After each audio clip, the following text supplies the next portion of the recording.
One who has returned, as if from the dead. Or the Revenant, seeing as though that's much catchier.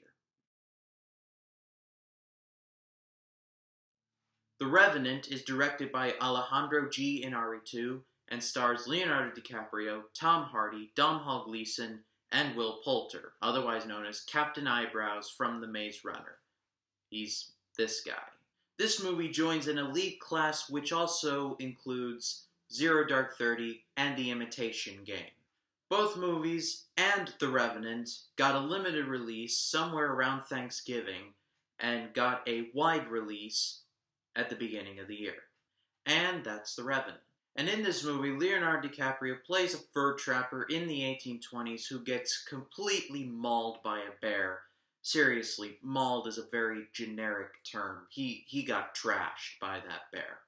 Tom Hardy then says, well, let's just finish him off quick. But then when DiCaprio's son tries to stop Hardy, Hardy kills him and leaves DiCaprio for dead.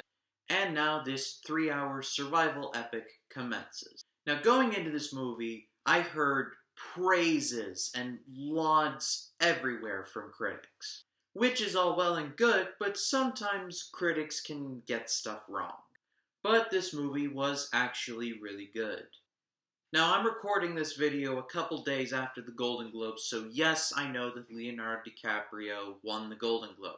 I know this because he deserves to win the Golden Globe. DiCaprio has gone through quite the transformation. He went from the subject of hate from the entire 18 to 35 male demographic to starring in masterpieces like Inception and Django Unchained and, I don't care, The Revenant. Tom Hardy in this movie... before I say this, I should tell you all that I rarely cuss in my reviews. But I'm going to make an exception for Tom Hardy's case in this movie. Tom Hardy was a massive dick in this movie. And that's all that I want to say about that. Domhnall Gleeson was also great in this movie, but I've loved Domhnall Gleeson, especially in 2015. Because Gleeson was in this movie, he was in Star Wars The Force Awakens, and he was in Ex Machina. So this has been the year of the Gleeson.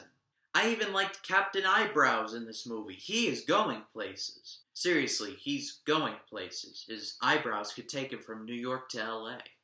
But this movie is super violent. The best way I could describe the violence in this movie is if I go into a bit of spoiler territory. It's nothing about the plot, but I don't like talking about a movie in depth unless it's a spoiler video.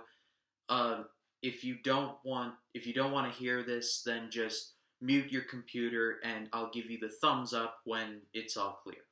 So just around the time when Hardy has left DiCaprio for dead, DiCaprio has woken up, he found his son, his dead son.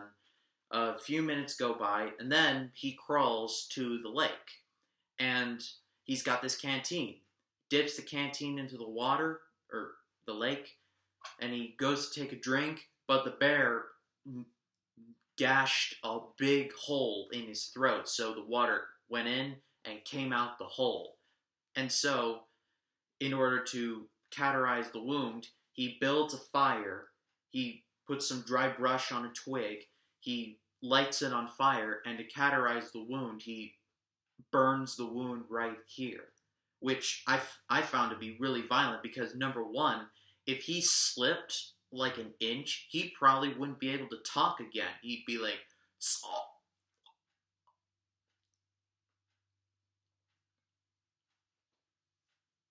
And so that's probably the most violent part of the movie, not including hand-to-hand stuff, which is later in the movie. Yes, the movie is violent, and it is 3 hours long. If you're not a fan of both of those facts, then you should probably skip this movie. But if that doesn't bother you, then I'd say go check it out. And if you like what you've seen here and you want to see more, click the link below to see more. Thank you so much for watching, and I will see you in the next video.